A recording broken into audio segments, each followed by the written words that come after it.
This did not start with sirens. It did not begin with loud headlines or breaking news banners.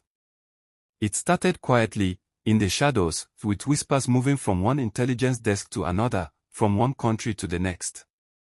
And now, those whispers have exploded into a storm that is shaking homes, streets, and social media timelines across northern Nigeria and far beyond.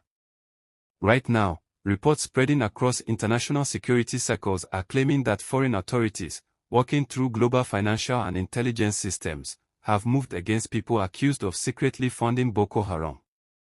Not foot soldiers. Not fighters in the forest. But the money men. The silent backers. The ones who keep the machine running. According to these reports, at least 11 names are already being linked directly to Nigeria, with many more connected across different countries. Let that sink in for a moment. For years, Nigerians have watched troops move into forests, camps destroyed, hostages rescued, and fighters captured. But deep down, many people always believed something else was keeping this crisis alive. Because guns do not buy themselves. Vehicles do not fuel themselves. Phones, food, recruitment, logistics, none of that runs on air. It runs on money.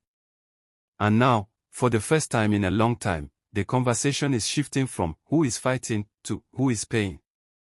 And that shift is powerful. Across the north, emotions are colliding. Relief. Fear. Anger. Hope. Communities that have buried loved ones, fled their villages, and rebuilt their lives again and again are watching closely. Some are whispering, maybe this is finally the beginning of the end. Others are asking, will this make things worse before they get better? Families who have waited years for justice are wondering if the people who helped keep their pain alive will finally face consequences. But here is what makes this moment extremely sensitive. Arrests are one thing. What they represent is something else entirely.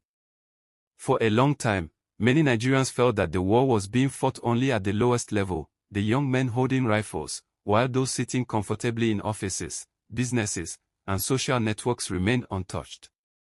Names were mentioned before. Lists were hinted at.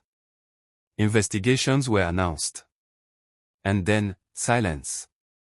Nothing followed. No trials. No clear outcomes. Just another news cycle that faded away. So now, people are watching this development with cautious eyes. Is this different? Or is this another flash that will disappear? Because if sponsors are truly being identified, this is not just a security issue anymore. This becomes a political issue. A financial issue. A legal issue. A moral issue. It touches powerful interest. And whenever powerful interests are involved, the path to justice becomes much harder and much more dangerous. Another reason this story is sending shockwaves is because it involves foreign action connected to Nigerian security matters. That alone raises serious questions. Who made the arrests? Where were they made? Were Nigerian authorities directly involved? What legal process will follow? People want to be sure that everything happening is lawful, transparent, and not based on shortcuts or secret deals. At the same time, many Nigerians are saying, if insecurity has gone on this long, then maybe strong international cooperation is necessary. So the country is standing at a crossroads between protecting sovereignty and demanding results. And that balance is not easy. In places where fear has been a daily companion for years, even rumors can change behavior overnight. Markets grow quieter. Travel plans are cancelled. People lower their voices when they talk. When talk of sponsors being exposed spreads, people start wondering who might be involved, who might be targeted next, and whether revenge attacks could follow. This is why moments like this are dangerous not only for those being investigated, but also for ordinary people who just want to live their lives in peace. And then there is the issue of accountability. Nigerians are not just asking for arrest. They are asking for proof. They want evidence. They want trials. They want verdicts. They want to see that no name is too big, no pocket too deep, no connection too powerful to escape justice. Because arrests without prosecution change nothing. Headlines without court judgments change nothing. Statements without consequences change nothing. If this is truly about dismantling financial networks, then the next steps will matter more than the first announcement. Will bank accounts be frozen? Will properties be seized?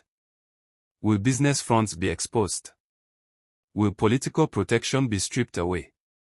Or will this end where many other investigations have ended, buried under silence and forgotten by the next news cycle? That is the real test. Many Nigerians are also connecting this story to painful memories. They remember past promises, past crackdowns, past declarations that this time will be different. Those memories are why hope exists, but it is guarded. People want to believe, but belief now demands proof. At the same time, there is growing awareness that military force alone cannot defeat groups like Boko Haram. You can destroy camps today, and new ones appear tomorrow if the money keeps flowing. You can arrest fighters today, and new recruits appear tomorrow if poverty and funding remain. Cutting off the financial lifeline is what truly weakens these networks. If that part of the fight is finally being taken seriously, then this could mark a turning point, not a victory. And the international angle makes this even bigger. When investigations stretch across borders, it shows how connected these networks really are. It reminds everyone that security is not local, it is global. Money can move faster than soldiers. Digital transfers can cross continents in seconds. Shell companies can hide behind legal paperwork. That is why international financial tracking is often the only way to uncover who is really pulling the strings. But Nigerians are also saying clearly, cooperation must not become control. Support must not become interference.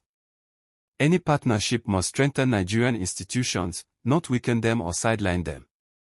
Public trust will depend on how this is handled. Right now, the story is still unfolding. Facts are still emerging. Reactions are still forming.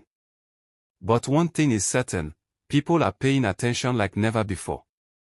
This is no longer just about gunmen in the forest. It is about boardrooms, bank accounts, and backdoor deals. It is about whether justice can finally reach the people who operate in silence while others bleed in public. And for millions of Nigerians who are tired of fear, tired of funerals, tired of rebuilding after destruction, this moment carries one burning question. Is this the beginning of real accountability? Or just another chapter of unfinished promises? Because the answer to that question will shape